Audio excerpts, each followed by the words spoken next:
Michelle with Stamping with Michelle. I am here with another Learn to Stamp video. Today I have this fun fold card with the embossed dove.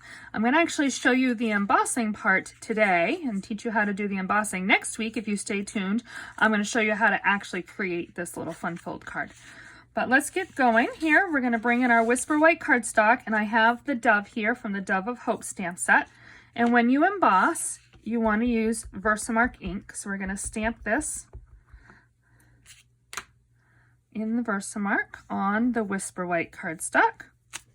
And it's a clear ink. I don't know if I tilt it to the light, you might be able to see, I don't know if you can see, but there's a very faint outline.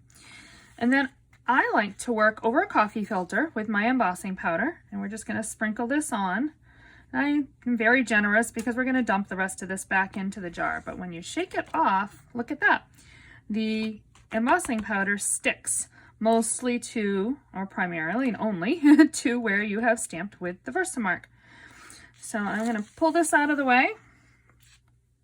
And then we're going to bring in our heat tool. The heat tool has two different settings. It has a low and a high, and I usually emboss on the high. And you want to hold this still until you start to see it turn. It takes just a second. There we go. Can you see that changing?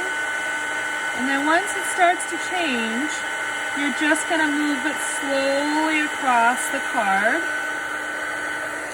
And it's almost like magic.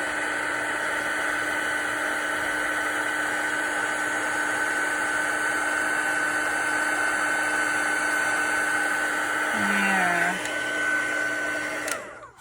So one thing I will say, when you emboss, kind of our natural inclination is to go back and forth with the heat tool. It's kind of the way most of us ladies like to dry our hair, but you really do want to hold the heat tool still in one spot.